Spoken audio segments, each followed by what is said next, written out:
Welcome to this wonderful opportunity. My name is Amelia Larson, and I serve as the EVP of Innovations and Academic Partnerships at American Reading Company. ARC is an organization founded by and run by educators in pursuit of love, literacy, and liberty. Our work is designed to create the types of schools where all students are served well and thrive.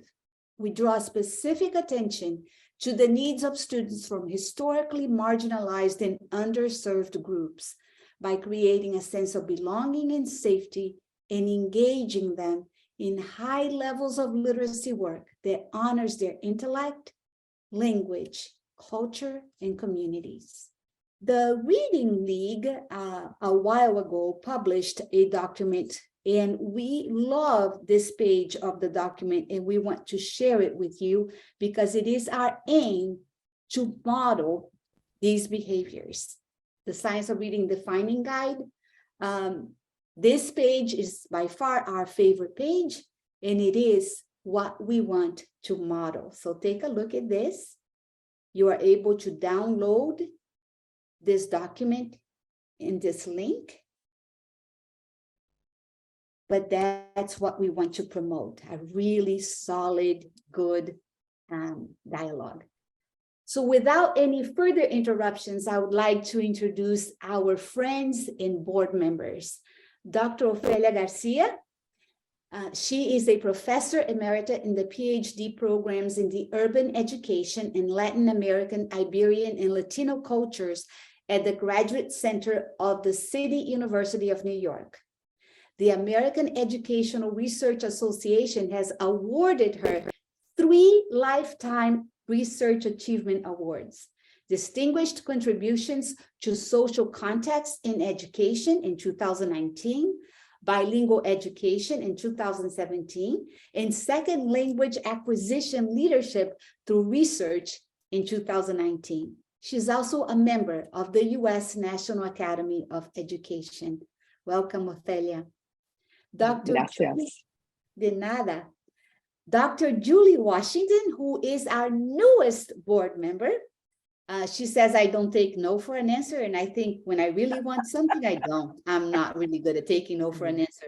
But she's a professor in the School of Education at the University of California, Irvine. She's a speech language pathologist and a fellow of the American Speech Language Hearing Association. Dr. Washington's research is focused on the intersection of literacy, language variation, and poverty. Specifically, her work concentrates on understanding the role of cultural dialect in assessment outcomes, identification of reading disabilities in school-aged African-American children, and on disentangling the relationship between language production and comprehension in the development of early reading and language skills for children growing up in poverty. Wow. When I grow up, I want to be just like you. But I know that this is like the first time that the two of you are presenting together. Absolutely. And we're so excited about this. I speak for everyone at ARC when I say that we're absolutely delighted to have you join the conversation.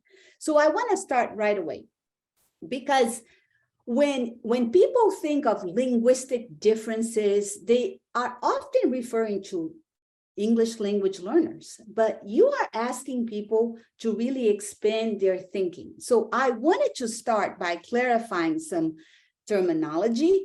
Julie, I was going to ask you to start and put us on the same starting place in terms of these terms that we're going to hear today. Okay, I'm happy to do this. I should say I'm a speech language pathologist. And so as an SLP, we know that speech and language are not the same thing, even though people often talk about them as though they are the same. And so speech refers to oral expression of language. And so people who talk, speak. And speech, when we talk about speech and speech disorders, we're talking about articulation, your voice, and fluency, which is actually stuttering. So it's how you produce sound. Language is what we're going to be talking about today primarily. Language is a rule-governed symbol system. And in language, words are produced to represent actions, objects, and ideas. So when I say the word car, you get a mental representation of a car. And so those words represent that object car. And we know our languages that these words can be combined in finite combinations to generate new sentences, to express new ideas.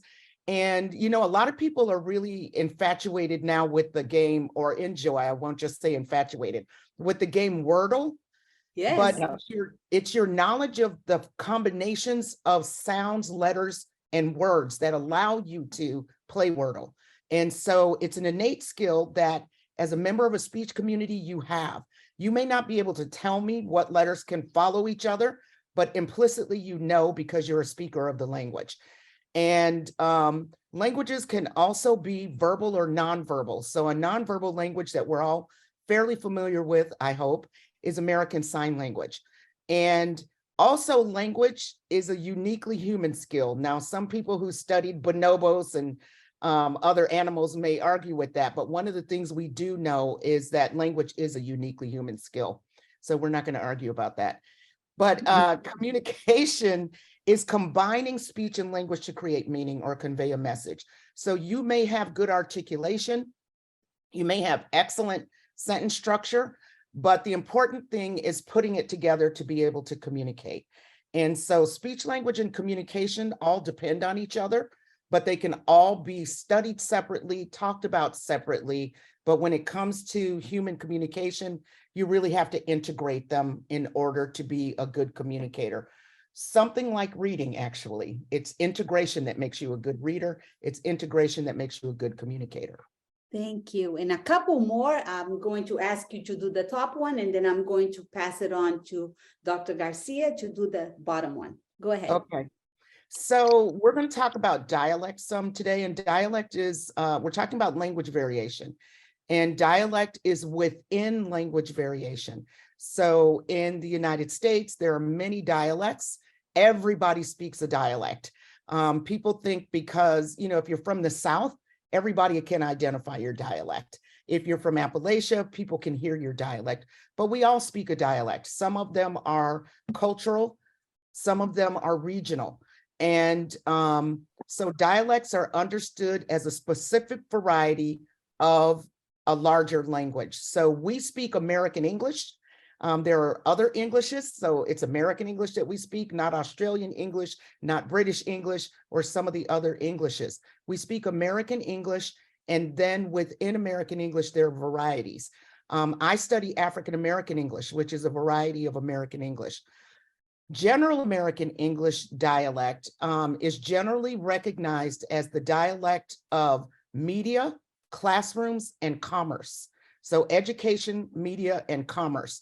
And a lot of people have called it standard English. We don't do that anymore because it assumes that other varieties are non-standard, and they're not. We don't talk about it as mainstream anymore. Semantics matter because the others aren't non-mainstream. They all occur on a continuum, and it's important for us to recognize that no dialect is better than another. They're just different. And so all of us speak some form of English that differs from the standard. My mother used to say, we speak the Queen's English. And my response to that is, we do not. None of us do. The only person who speaks the Queen's English is the Queen herself. And I suspect that she also can use a dialect of her own major variety. Thank you so much. And Dr. Garcia, translanguaging. So thank you, Amelia, for having us, and especially to dialogue with Julie. It's an honor for me, Julie, to be in conversation with you. So I want to start by focusing not on language, but on languaging. You see that translanguaging has the word languaging in it, because my focus may be a little different from Julie's. My focus has always been on how people do language, the actions that they take through language. Because I think that is where communication takes place and what we need to emphasize. Because if you then think of languaging as the human capacity, as Julie well described, then you know that sometimes these constructions of named languages, whether we call it American English or even General American English or whatever you call it, all of these are social constructions that have little to do with the ways in which people language. So I want to emphasize the ing part of what I consider important. Having said that, then for me, translanguaging is, as the slide says, focusing on bilingual speakers or on speakers who use their full linguistic repertoire to make meaning. That is, whether students are bilingual, whether students are English language learners, whether students are speakers of what Julie would call a different dialect of English, whatever it is, they have ways of using their language repertoire to make meaning, which goes beyond the ways in which schools have actually normed language. So that is what translanguaging means to me. Translanguaging means the capacity to be able to use a full repertoire, the full resources that you have, linguistic and paralinguistics, gestures, etc., to really make meaning and communicate. Thank you. I'm so glad we did this, because it kind of puts us all on an even floor to start this conversation. But I want you to talk a little bit about early language experiences and how do you view that? Researchers now know that children's early language experience is more variable than previously has been recognized, and that like these differences have substantial effects on children's progress in learning to read. Children whose spoken language is more advanced, they learn to read more easily. But having said that, our reality in this country is changing. The demographic shifts between 2000 and 2017, the percentage of 5 to 17-year-olds that are white decreased from 62% to 51%, right? And this really has implications for us in all of the variables that districts must be prepared to serve who is coming, right? And they need to be able to deal with language differences, socioeconomic differences, transiency, school readiness. So when it comes to African-American English, Spanish-speaking students, what do you want people to think about in terms of early language experience and how we better support all kids?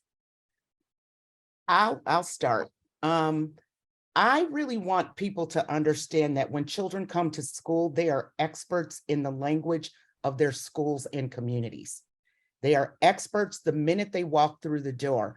And so I am also honored to be here with Ofelia. This is like a mutual admiration society, because I think it's really important for us as educators to understand that even when a child comes from an impoverished background, that this deficit focus that we have about their language underestimates what they know about language. And when they come to school and we assume that what they're doing is driven by deficit, then we end up not honoring what they know and asking them to perform in a way that doesn't recognize their competence. I talk a lot about the difference between performance and competence. And what we see with a lot of kids when they're in school, and certainly African-American children, is that what people assume to be their competence actually is just their performance when they come into a setting where all of a sudden nobody values the way that they use language. And if we valued it, we would see different outcomes. Absolutely. I can't agree more with Julia. I really love the idea that they're experts in language when they walk in, right? We're all socialized through language and to language, and the way that we use language at home is precisely what makes us experts. The fact that then when we get to school, maybe some of our practices are not recognized is where the problem lies. But definitely, little children are being raised in very different types of homes. For example, bilingual children are mostly being raised bilingually in bilingual homes, and the ways in which the language is very, very different from either the way a monolingual child will language in English, or a monolingual child in Spain, Lucia's in Spain right now, would language in Spanish. So we have to recognize that our students live in these borderlands, in these entremundos that Gloria and Saldúa talked about, and that they are the experts of that way of languaging. And it is the school that does not make room for the languaging, calling it then deficient, and then putting them in programs that attempt to remediate what the expertise that they have and eradicate their differences. So that's a problem. The first time I heard Julie speak, there was something you said that I'll never forget. You said, expand, don't suppress. Expand, Right. don't suppress. And I think it should be made like a t-shirt. Like it should be.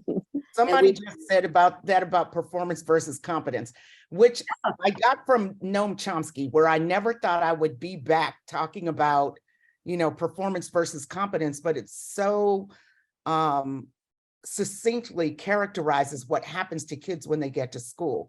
And that is that we're asking them to perform in a way that doesn't recognize or honor their competence at all.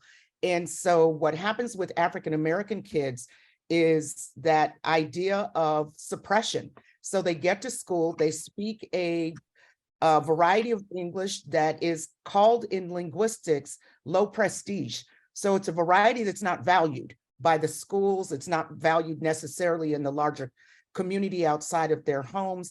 And so the goal is to suppress it when they get to school. And what translanguaging means to me is that instead of suppressing, we're extending. We're allowing them to use what they know to learn what we need for them to know in school. And frankly, we're trying to teach them to read. We're not trying to change them as language users. They don't have to change who they are in terms of the way that they use oral language. They have to learn to read. And that's right. The goal of school. But in order for school to be effective teaching reading, you really have to understand the oral system. Yeah. Okay, this is a perfect segue. Oh, go ahead. No, I was just going to say that the image that I have been using lately, which I think helps people think about what this concept of expand, don't suppress, is the idea of pearls on a string. That what we do when we teach is we add pearls, features of language, if you want to call them that, practices of language to that string. But, those pearls are always present for the students, even when we ask them to suppress it sometimes in schools, but they're always there. And I think that's a good image to think about, adding pearls to this string that we continuously expand so that they could really adorn themselves through these pearls. That is so meaningful, even for me, that is a grown woman, almost 60 years old with an accent, because, I grew up in Brazil.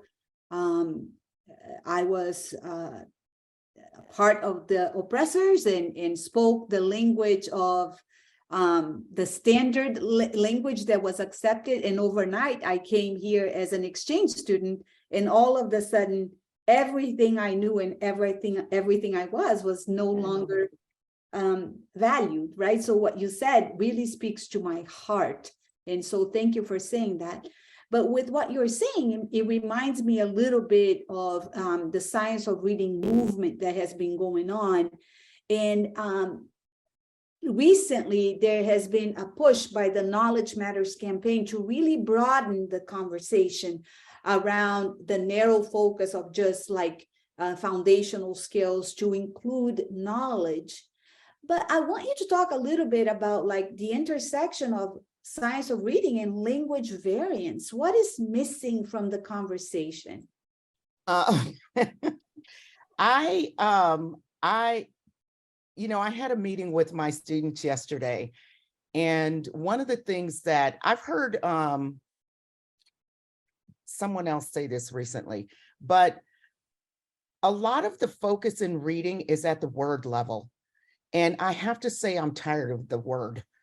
That when we're talking about reading, we're really talking about syntax and connected language. It's not just about words. And so the way that the science of reading has been implemented in many of our schools, what we're seeing in our data and across the country is a bunch of children who are word callers who actually can't read. So they can read words, they can sound out words, and they think reading is reading words. That is not what reading is. Reading is taking what you do in oral language and transferring it to print, making the relationship between print and oral language. Oral language is not just about words.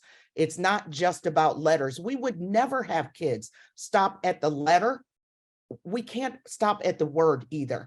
And so what we're seeing right now is a lot of kids, when we look at African-American kids, I just looked at the NAEP data post-pandemic. And what the data show is that 14% of African-American kids are reading at a proficient level or above. 86% are at a basic level or below. That is not going to result in successful reading. That's fourth grade. And so when we get to 6th, 7th grade, what we're seeing with students is they can read words. We have been successful at teaching word level reading. Bravo, congratulations to us, but they still can't read.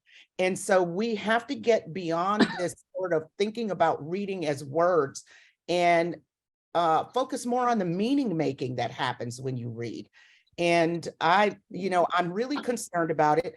I don't believe that the science of reading people would say that they are stopping with words, but the reality is we haven't been able to get past that. And so we have a whole generation, several generations of kids who really aren't learning how to read, how to make meaning, how to pick up a book and get meaning from it, to be motivated about it, to consider reading as something that they are competent at doing. Instead, we've turned it into something that is so rule-driven that your cognitive resources are taxed, and kids are I'm seeing kids that we're working with treating reading like it's like math, something I can't do. If you can talk, you can read. If you have good, strong language skills, we should be able to teach you to read, but that's not what's happening. So I'm concerned that we are not thinking about how variation impacts reading, and that kids who are coming to reading from different codes, from different linguistic backgrounds, need more than that. So the science of reading is necessary, but it is not sufficient. Thank you. Thank you. Ofelia. No, I think that it's very important to focus on making meaning. And why is it that 86% of the African-American children are falling below in reading? Because we have not acknowledged their subjectivities as people, as human beings who have language, who can express themselves. So many times I go into a first grade and I see such talented scientists, mathematicians, and yet because they are producing language in a way that the teacher thinks is inappropriate in some way, they are then subjected to a remedial program in which what they get are bits and pieces of language instead of the rich dialogue, the rich collaborative dialogue that I think leads to thinking so that you can make meaning.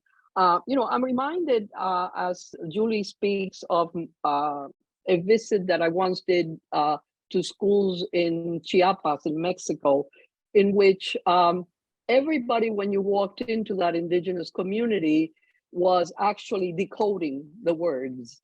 But when you asked them what they were reading, they couldn't tell you what they were reading. They knew how to decode very, very well, but they had not been given, first of all, they had not been given the freedom to really make meaning for themselves. It was a teacher who made the meaning. And secondly, they were working with topics and texts that meant absolutely nothing to them. In this indigenous community, for example, that day, they were discussing a story that was between Snow White and Little Red Riding Hood that met each other. Well, these children didn't know who Red Riding Hood was, or so it made absolutely no meaning for them, no sense for them.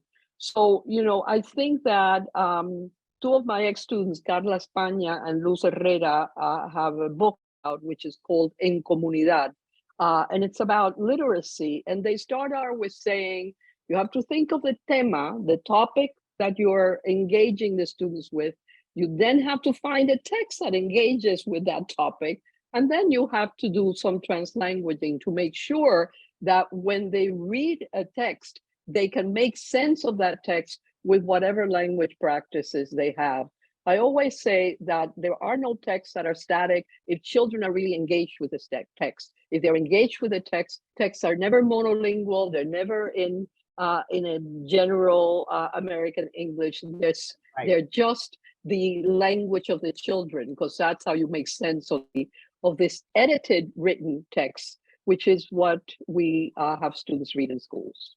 Ofelia, we have a question for you in the chat that Mario wants me to ask, and the question is, can Ofelia offer insight into oral language versus oracy? To me, oral language development is oracy, so I don't see a difference. And I do think that there is a very tight relationship between reading and oracy. You can't quite make meaning of a written text, which again, you have to think about what the written texts we're using are. They are usually written by monolingual, white, usually male writers, and that is just not the language that many of us use, right? So the oral language development, the oracy, has to be worked with, because that's how you're going to make sense of the written text. And before I don't know if Julie has something to add. Yeah. She may have No, something to add. I couldn't agree more. I mean, we thought we might argue today, but I don't see that happening yet. But We might. I sometimes get, I really do believe that as teachers and researchers, educators, that we know that there is a relationship between oral language and reading, but I don't think the readers do. That's one of the things that I think about African-American kids, that they do not see the relationship between their talking and their reading. And so reading becomes this like abstract thing that has nothing to do with oral language. Well, some of it is that we suppress the oral language, and so they're not really allowed to make the connections. So it's taught like it's something different. And the reality is that your oral language and your written language should really be closely tied to each other. I completely agree. I said this the other day when we met, that I am perplexed by the idea that we would call teaching reading rocket science and then expect children to learn rocket science in a language that they don't even speak. Yeah. Right. Yes. Yes. That's a great statement. So you are making me think about, efficiency, efficacy, and also equity. I think those three E's are coming together for me. But if people are going crazy right now after they go after like pieces of the puzzle without putting the puzzle together, right? So if you have a lot of people listening today, professors, policymakers, educators, people making decisions.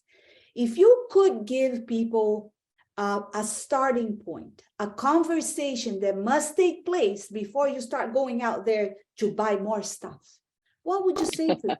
How would you start this conversation? Ofelia, I'm going to start with you.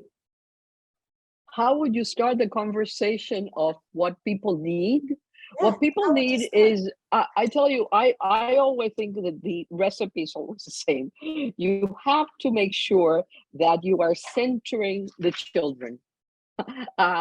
Whatever community you work with, you have to make sure that you're centering who they are, what their language practices are, what their passions are, what their desires are. You center that. Once you center that, then I think you from there, topics emerge that are important for that community. Because something that Julie just said made me sort of open my eyes. The readers really don't understand that reading is theirs, and it's because we have created this division between what we are and what children bring as far as language is concerned and the way they do language, and the reading, which is something completely separate, is academic. And until we identify that what the children's language practices are about is they are also academic, right? They're building knowledge with these language practices, even if they're different from the ones in the written edited text. Until we do that, until we really have a stance that acknowledges this, that understands it, that legitimates it, that validates it, we are not going to be able to design lessons that really then leverage those practices to extend them in the ways that Julie was asking before, or stating before. Thank you. Julie? I don't think I have a lot to add. Teachers need to know who's sitting in front of you. Who are the children sitting in front of you? What matters to them? What's important to them? Where do they come from? What do they know? And understand that children are not blank slates when they come and sit in front of you. They know so much. And I know that one of the, when we were talking about like what the ground rules are, one of the things was no anecdotes, but I'm giving an anecdote.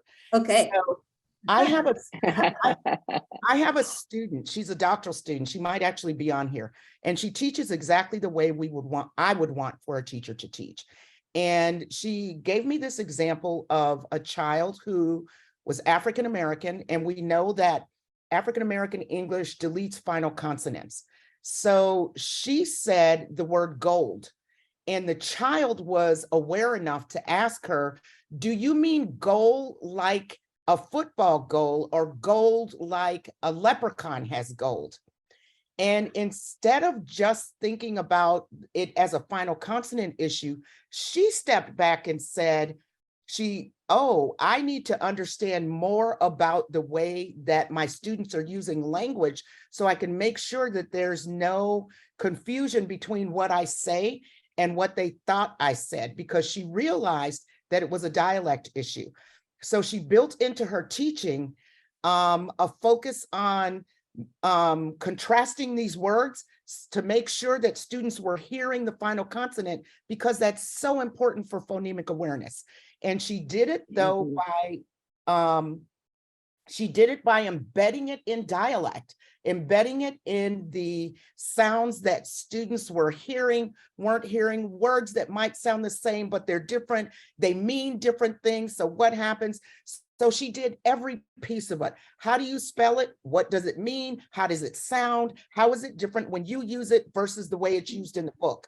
And I was like, that is a perfect lesson for how to respond when you hear a student who's using a different language variety. And the thing I liked the best was her response was, I need to know more. That should be the response. Yeah. I need to know more. Yeah. Go ahead. No, I was going to say that I need to know more is precisely what it's about, because we live in very segregated societies. Yeah. Many teachers are not part of the communities. They don't understand the language practices, and they come into teaching thinking that there is only one way of doing language, and that's the way of the books. Having a teacher who is a co-learner, who is really with the community and works in the community, I think is really important. Having a co-learner with the students and the community. So yeah, it's all about our learning. Yeah. At American Reading, we talk about the teacher as the researcher with the students, right? Because who is in front of them changes every year, right?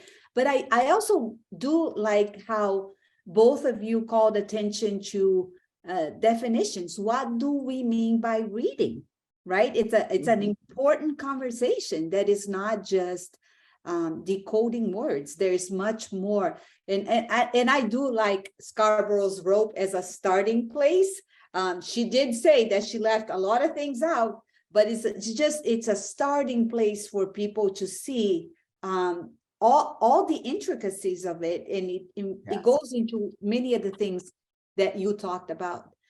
Now, Mario, let me ask you a question. I'm seeing the chat going back and forth. Do we have a question that must be elevated right now? Otherwise, I'm going to move on to my next topic. Yes. So April Baker Bell, Associate Professor of Language Literacy and English Education in the Department of English and Department of African Studies at Michigan State, argues that when you support students with language varieties to study their own language varieties in school, you better equip them to learn general American English in school. So we're going to ask our participants, our panelists, to provide any insight regarding this practice. Could you repeat the question? Yes. So hi, April. So good to have you there. April Baker Bell says that when you support students with studying their own language varieties in school, you better equip them to learn other language varieties, particularly general American English in school. So what insights do you have regarding that practice? I actually agree with that, but I don't take issue with what we need to do. It's how we do it. And so suppressing kids and not allowing them to use their dialect at all in school, it's not the way to get to that. We found that it doesn't work, but we've also learned that if you can read, you learn general American English from reading. And so the books are written in general American English. And so if we actually succeed in teaching you to read, what we see with our participants in our studies is that children who actually become proficient readers also code switch, and they do it automatically. And they learn it from books, they learn it from the classroom.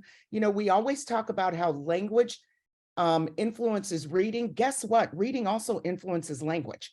And so if you can read, your language skills also will change. And so I agree with her. But what I think is that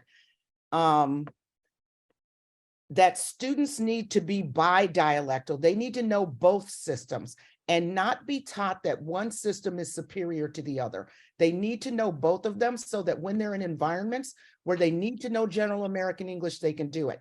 Now, I don't know if Dr. Baker Bell is on here, but I did want to raise the issue, one of the issues that she raises. And that is one of the things that we find a lot with teachers is that most of our African-American teachers have been educated in a system that suppressed their dialect. And so they will do the same actually to students because they believe that it's in their best interest. And so, you know, when we think about this, we're always talking about, often talking about teachers who are white, that's what they're doing. But the reality is that for white teachers, often this is a linguistic issue. For African-American people, it's a social, political, historical issue. It's something that has impacted them their entire lives. And they want the best for students and often believe that the best thing is use the Queen's English. And so some of the changes that we're talking about making are absolute mindset shifts across teachers, not just one group or the other, because she's right. If you go into, like I had someone say to me at a meeting, well, African-American English is not as low prestige as it used to be. You know, people are writing about it, people are talking to it. Don't confuse interest with prestige. People are interested in it. It's still low prestige because guess what? That same person, if someone walked into his university using African-American English in an interview, that person would not be hired. And so the reality is that we have some mindset shifts. Some of the things we're talking about are academic, and some of the reality hasn't caught up with our academic thinking. Ofelia? Well, you know, this is such an interesting question, because I do think that more than studying own varieties, it's important to understand the socio-historical conditions that led to those varieties. I think that making sure that all our children develop some sort of critical consciousness of why it is that their variety or their named language may be of lower prestige. I do think that, again, if we think about the pearls that we extend the features in that string, I think we're saying that we are extending, of course, the repertoire. I think that is absolutely essential. But I do think that it's important to think of it that way, because otherwise we're separating them in ways that will always cause this this hegemony of general American English over other varieties or other languages. I want to take exception to something that Julie said, and that is the code switching thing. I think that only because I think translanguaging epistemologically is different from the concept of code switching, in the sense that we are not thinking that bilinguals or speakers of what Julie calls different dialects are switching from one to the other.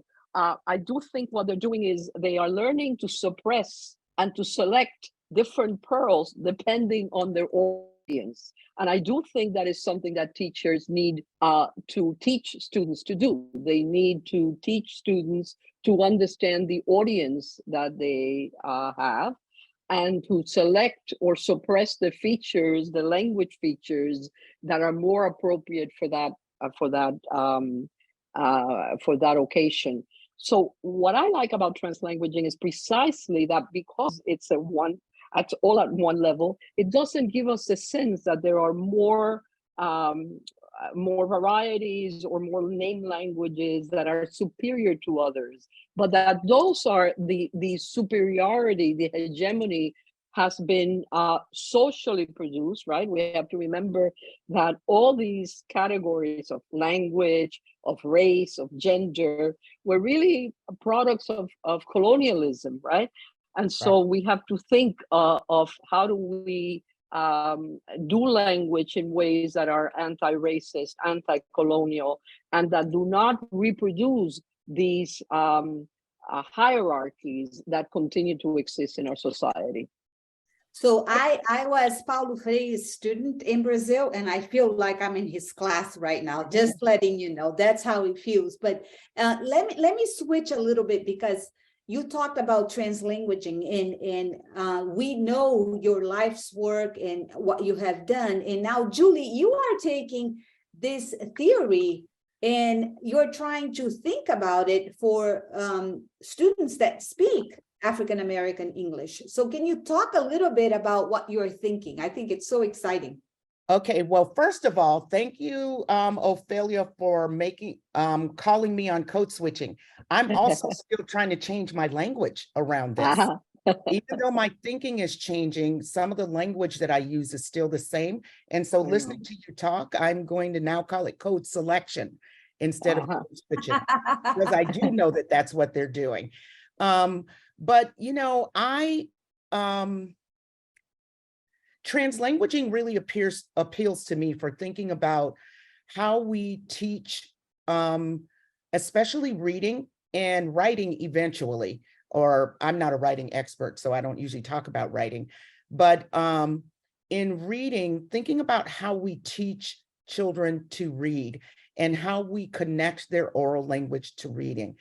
I am concerned that for African-American children who, when you think about moving in and out of codes, that it takes a lot of cognitive energy. It's a real cognitive load to do that. And so the fact that we are asking children to take their limited information processors have limited resources already, and we're asking them to take those resources to do something that they really don't need to do. And in doing that, we end up with kids who really aren't reading well. And so I use an example a lot that brought me to this idea of having this cognitive load that makes it so hard. And when I was a young assistant professor a long time ago, I was working with this little girl who, we read the book, Are You My Mother? I read to her, she was only 4. And so she had to retell it to me. And so most teachers know it. The baby bird leaves the nest, tries to find its mother, walks up to a bunch of different people and things and says, "Are you my mother?" And the response is, "I am not your mother, I am a." And so we finished reading this book, and I gave the book to the little girl to retell the story. And she said, "Is you my mama? I ain't none of your mama." And she retold the whole book that way. It was funny, it was fun. Then I went back to my office and I thought about what she had to do in order to retell that story in an oral language system that I didn't read it in and that she doesn't use. And so the working memory that it takes, the linguistic skill that it takes, the cognitive resources that it takes. And that really got me all those years ago thinking about how difficult it must be and how it has to contribute with the difficulty that children are having with reading, that they have to do all this work just to get to the text because we ask them to. And if we weren't asking them to do, they could actually use their expertise with language to relate to the text and learn to read. And so we're really trying to reduce the cognitive burden that students are experiencing. We see it too when we give instruments like the Gray Oral Reading Test, which I'm sure a lot of people know, where the child reads a passage out loud. And what we see is that, one, the kids can't answer the questions because they've spent so much time trying to manage the text. And we also see that the closer that you get to like the penultimate paragraph where the test is getting ready to end for them, the syntax and the vocabulary are so much harder. We see kids give up trying to read the passage in standard English.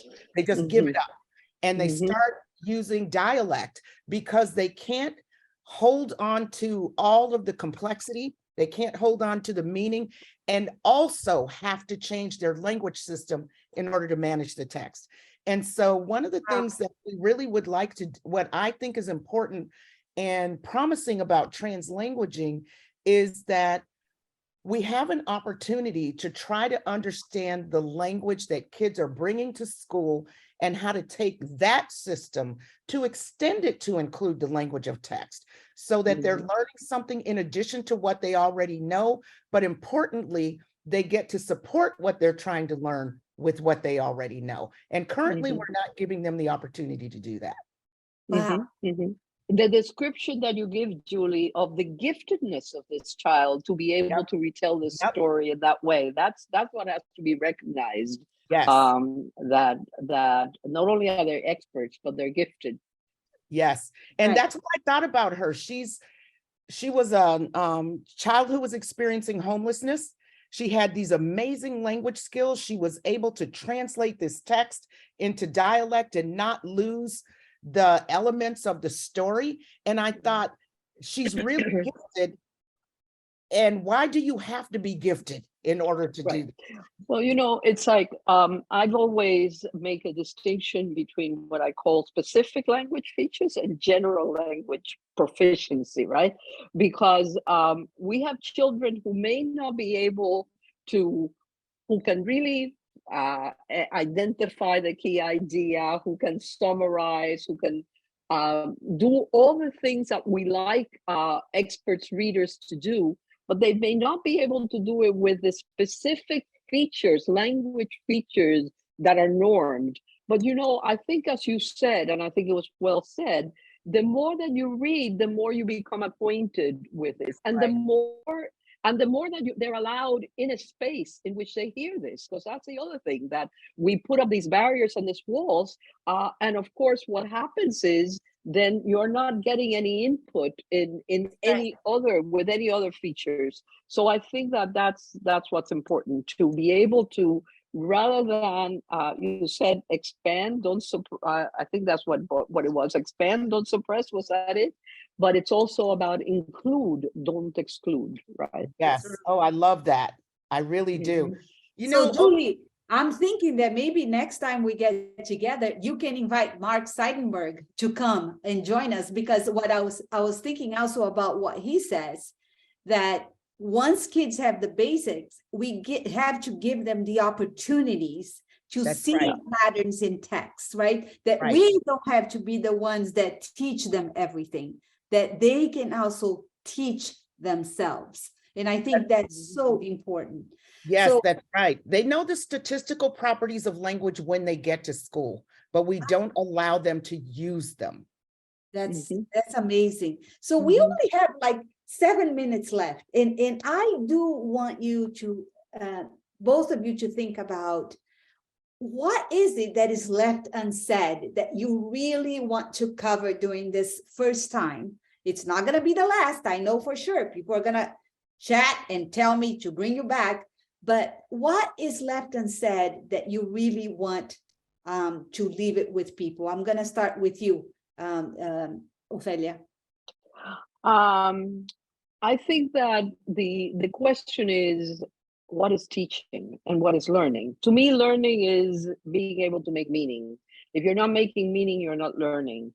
And teaching to me is leading in some way. So the idea that teachers cannot stand in front of the students and have an agenda that is separate from the students, but the idea that teachers really have to shift with what we call the translanguaging corriente of the students, right? I think that had not been said, and I think that's important. Thank you. Julie, what has been left unsaid? When you tell a child that their language is not okay, you are telling them that the language of their parents, their grandparents, their siblings, and their community is not okay.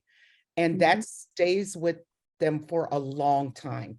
Yes. When I was at Georgia State, college students, when I talked about African-American English, the first thing a student said to me was, I didn't know the way I talked was a thing. I just thought it was wrong. And that's at 22 years old. So she has spent her lifetime believing that her language, the language of her family, the language of her community is wrong. It is not wrong. We're talking about language variation. Language is used in varied ways by people who come from many different backgrounds, and we have got to learn to honor it and affirm it, or we will not really succeed in teaching reading. Thank you. And I think what both of you have said is that there are certain messages that stay with you for a very long time. I remember as an adult, as an assistant superintendent, people in my cabinet making fun of my accent in meetings. And that stays with you, right? So affirmation is critical. I want to thank you so much. It's because of people like you that we have hope for better outcomes for all kids, not just some, but truly all kids. And I also want to make sure that we hear the fact that the science of reading movement needs to continue to expand its lens to include everybody, even if it makes some people uncomfortable. Now, I do want to finish because you gave folks some recommendations. So, Ofelia, these are yours. Why did you give us these? Yes. Well, the first book is a sort of a guide that we wrote for teachers, and it features an ESL, a bilingual, and an ELA teacher. The other one was because it's a reading focused article. I'm very proud of the work that my ex-students, the CUNY NICEP team has done with the work and how they've expanded it. I spoke about Carla España and Luz Herrera's book in Comunidad, Lessons for Centering the Voices and Experiences of Bilingual Latino Students. I highly recommend that, as I recommend the one by Cecilia Espinosa and Laura Ascenzi-Moreno, also rooted in strength. I think that, you know, the feeling of comunidad and rooting things in strength, I think is important. I co-authored with many people who many of you know, Nelson Flores, Jonathan Rosa, etc., an article that we called a manifesto. It's about language education and the education of racialized bilinguals, and I put that up. And also, just for those of you who are interested in translanguaging theory, the article with Otheguy.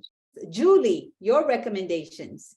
So my recommendations, I feel like we are in a place with African-American English where we are educating people about what it is and that it impacts reading and that it's important. And so these are fairly instructive. So the first one, the Brown et al. Paper, demonstrates using computational modeling that when input and output don't match, that the model worked so much harder. It took 3 times as many trials to get to mastery because of the 2 systems that didn't match. And so that's, you know, good evidence. And dialect density is really important to consider. We haven't talked about that today. We're not focused on all kids who speak dialect. I said in the beginning, everybody speaks a dialect and many people don't struggle with reading, but the more dense your dialect is, the further away it is from print and the harder it is for you to learn to read. Linguistic distance is what we call it. And then the final one is, I have never made recommendations to teachers. I'm that scientist who says, we need to know more, we need to know more. And Mark said, you know enough, let's make recommendations. So there's some in there. Okay. And I do want to say though, looking at Ophelia's, that I don't know how to do this. I know it needs to be done, and I'm going to learn how to do it within language, how to use translanguaging, and I'm going to be calling you. Okay, great. Well, I'd love to talk to you more. Thank you so much. Thank you so much. Good. We love you. We just feel so honored to have you on our board. Your guiding hands, your words are just so precious to us. Thank you so much. Thank you, Amelia, for putting us in conversation, Yes, and with all the wonderful people who were with us today. Thank you. Thank you. This was Bye-bye. great. Bye-bye. Bye-bye.